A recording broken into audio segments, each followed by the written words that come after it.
Hello YouTube எல்லாருக்கும் வணக்கம். இன்னைக்கு குழந்தைங்களுக்குலாம் வந்துட்டு சளி பிடிக்கிறப்போ மாறு சளின்னு சொல்லுவோம், நெஞ்சு சளி பிடிக்குது அப்படின்ட்டு. வீட்டில் வந்துட்டு பெரியவங்களுக்காக இருந்தாலும் சரி, குழந்தைங்களுக்காக இருந்தாலும் சரி, நெஞ்சு சளி மாறு சளி அப்படின்னு பிடிக்கும். சளி பிடிச்சது அப்படின்னா ஒரு 1 வீக்குக்கு அப்புறம் இந்த மாதிரி சில பிரச்சனைகள் வரும். ட்ரை காஃப் மாதிரி இருக்கும், இல்லை சளியோட ஒரு மாதிரி காஃப் பண்ணுவாங்க. ஸோ அது மாதிரி இருக்கிற டைமில் இது எனக்கு ஒருத்தவங்க சொன்னது. இது ஒரு ரீசெண்ட் டேஸில் தான் இது ஆக்சுவலாக எனக்கு தெரிஞ்சது. என்னன்னா, அந்த கற்பூரத்தை வந்து கோகனட் ஆயிலில் கொஞ்சம் வார்ம் பண்ணி நெஞ்சில் பேக் சைடு முதுகில் அது மாதிரிலாம் நம்ம தடவணும் அப்படின்னா அந்த காஃப் வந்து இருக்காது. அந்த மாதிரி சளியும் மாறு சளி இருக்கிறதுலாம் குறைஞ்சிட்டு வரும் அப்படின்னு நான் ரீசெண்ட் டேஸில் தான் தெரிஞ்சுக்கிட்டேன். பட் அது மாதிரி நான் என் ஹஸ்பண்ட்க்கு ஒரு முறை அந்த மாதிரி இருந்தப்போ ட்ரை பண்ணேன். ஆக்சுவலாக அவருக்கு வந்து ரொம்பவே ஒர்க் ஆச்சு அது. இப்போ என்னன்னா, என் பொண்ணுக்கு இப்போ ஒரு 1 or 2 வீக்ஸாக ரொம்ப கோல்டாக இருக்கு. ஆனால் என்னன்னா, இது வந்து நான் ரெகுலராக யூஸ் பண்ணுற கற்பூரம் தான். இதுதான் நான் ஆக்சுவலி லாஸ்ட் இயர் என் ஹஸ்பண்ட்க்கு யூஸ் பண்ணேன், ரொம்பவே ஒர்க் ஆச்சு. பட் இப்போ ஒரு 1 வீக் முன்னாடி ஒருத்தவங்க சொன்னது என்னன்னா, இது நம்ம ஊரில் வந்து நாட்டு மருந்து கடையில் இந்த பச்சை கற்பூரம் அப்படின்ட்டு கிடைக்கும். இது பச்சை கற்பூரம் அப்படின்ட்டு இது வந்து ஃபுட்டுலலாம் கொஞ்சம் போடுவாங்க, பொங்கலில் பாயாசத்தில் அந்த மாதிரிலாம் வந்து இதை யூஸ் பண்ணுவாங்க யூஸ்வலாக நம்ம ஊர்லலாம். இதில் வந்துட்டு அந்த கோகனட் ஆயில் மிக்ஸ் பண்ணி நம்ம தடவுறப்போ இது ரொம்ப ரொம்ப ஒர்க் ஆகுது. இது காஃப் இருக்க மாட்டேங்குது, அந்த மாதிரி சளி, அந்த நெஞ்சு சளி இருக்க மாட்டேங்குது, சீக்கிரமாகவே இது க்யூர் ஆகுது. ஒன்ஸ் இது நீங்களும் அந்த மாதிரி கிடச்சதுன்னா நீங்கள் ஒன்ஸ் இந்த மாதிரி ட்ரை பண்ணுங்கள். இதை நான் எப்படி பண்ணுறது அப்படின்ட்டு உங்களுக்கு இப்போ நான் வீடியோவில் காமிக்கிறேன். ஆக்சுவலாக பச்சை கற்பூரம் பார்த்தீங்கன்னா இது மாதிரி தான் இருக்கும். இது வந்துட்டு கொஞ்சம் மெல்லிஸாக இருக்கும். அந்த கற்பூரத்தெல்லாம் விட பார்த்தீங்கன்னா இது கொஞ்சம் மெல்லிஸாக இருக்கும். இது அந்த மாதிரி கொஞ்சம் அதை விட கொஞ்சம் நல்லா கலர் கொஞ்சம் வித்தியாசம் நமக்கு தெரியும். இது பச்சை கற்பூரம் அப்படின்ட்டு அது கொஞ்சம் தடிமனாக இருக்கும், இன்னும் கொஞ்சம் ஒயிட்டாக தெரியும். அது பார்த்தீங்களா, இது வந்துட்டு கொஞ்சம் இதை விட கொஞ்சம் ஒயிட்டாக தெரியும். இது பார்த்தா உங்களுக்கு தெரியும், இது கொஞ்சம் வித்தியாசமாக இருக்கும். இது வந்து ஃபுட்டுலேயும் ஆட் பண்ணலாம். இதை வச்சு தான் இன்றைக்கி நம்ம அந்த தைலம் ரெடி பண்ண போகிறோம். இதை நான் எப்படி பண்ணுறது அப்படின்னு காமிக்கிறேன்.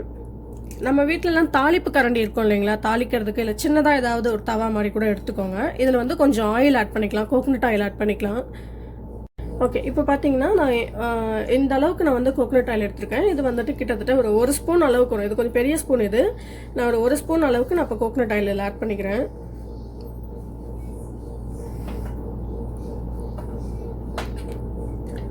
இது கொஞ்சம் இப்படி மெல்ட் ஆகட்டும். இது ரொம்ப வார்ம் பண்ண தேவையில்லை, ரொம்ப சூடு பண்ண தேவையில்லை. கை பொறுக்கிற அளவுக்கு வார்மாக இருந்தால் போதும். ஆக்சுவலாக இது அந்த கற்பூரத்தோடவே ரொம்ப ஹார்டாக இருக்குது அழுத்துறதுக்கு. அது வந்து நான் கையிலேயே நான் ஒரு மாதிரி என்ன சொல்லுவோம், ஒரு மாதிரி நொறுக்கி போட்டுருவோம். பட் இது வந்துட்டு கொஞ்சம் நமக்கு அழுத்தவே முடியல, இது ரொம்ப ஹார்டாக இருக்குது. அப்படியே நான் போடுறேன். ஜஸ்ட் இந்த அளவு எடுத்து போட்டுக்கிறேன் நான். இதை விட எனக்கு கொஞ்சம் உடச்சி போட்டேன். 1 ஸ்பூனுக்கு இந்த அளவுக்கு போதும். ரொம்ப குட்டி பீஸ் தான் இது ஆக்சுவலாக.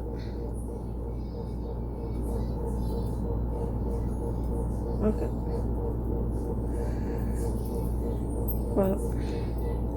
இப்போ இந்த அளவுக்கு போட்டுட்டு இது கொஞ்சம் கரையிற வரைக்கும் இதை வச்சுக்கலாம். அது கொஞ்சம் வார்மாக இருக்கிறப்பவே இது ஆக்சுவலாக கரைஞ்சிடுது. ரொம்பலாம் சூடு பண்ணாதீங்க. ரைட்டாக கை பொறுக்கிற அளவுக்கு. இப்போ நான் ஸ்டவ் ஆஃப் பண்ணிக்கிறேன். அவ்வளோதான். இது அதுக்குள்ளே கரைஞ்சிடுச்சு பார்த்தீங்களா. இதுவும் ஃபுல்லாகவே மெல்ட் ஆகிடுச்சு. ஒரு பீஸ் கூட அதில் தெரியல ஆக்சுவலாக.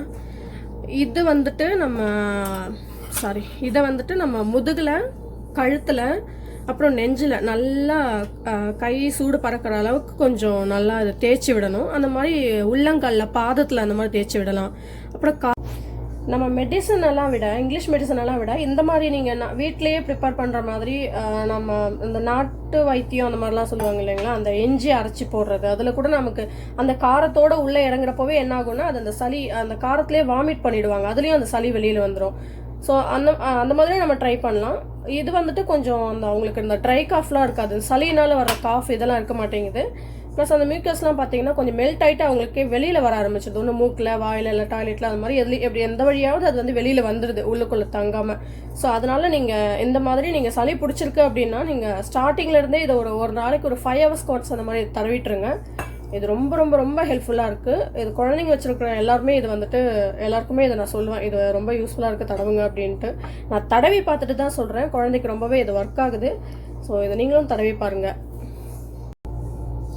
ஓகேங்க, இது வந்து கொஞ்சம் கை பொறுக்கிற அளவுக்கு நான் கொஞ்சம் வார்ம் பண்ணி எடுத்துட்டேன். இதை உங்களுக்கு தெரியலன்னு நினைக்கிறேன், கொஞ்சம் வார்ம் பண்ணி எடுத்துருக்கேன். இதை வந்துட்டு நான் பாப்பாவுக்கு தேய்ச்சி விட போறேன். நீங்க வந்துட்டு நைட்டு தூங்குற டைம்ல இதை தேய்ச்சி விடுங்க. இல்லை டே டைம்ல குழந்தைங்க தூங்குறாங்க அப்படின்னா அந்த மாதிரி டைம்ல நல்லா நல்லா தேய்ச்சி விடணும். நெஞ்சில், முதுகில் அந்த மாதிரி நல்லா தேய்ச்சி விட்டீங்க அப்படின்னா அவங்களுக்கு நல்ல ஒரு ரிலீஃப் கிடைக்குது. இதுல இருந்து நீங்க நார்மல் கற்பூரத்தோட முடிஞ்ச வரைக்கும் பச்சை கற்பூரத்துல நீங்க ட்ரை பண்ணி பாருங்க. ஓகே, இந்த வீடியோ உங்களுக்கு பிடிச்சிருக்கும் அப்படின்னு நம்புறேன். இந்த வீடியோ உங்களுக்கு பிடிச்சிருந்துச்சுன்னா லைக் பண்ணுங்க, ஷேர் பண்ணுங்க, சப்ஸ்கிரைப் பண்ணுங்க. மறக்காத பக்கத்துல இருக்க பெல் ஐக்கனையும் பிரஸ் பண்ணுங்க. உங்களை நான் இன்னொரு வீடியோல பாக்குறேன். தேங்க்யூ, பாய்.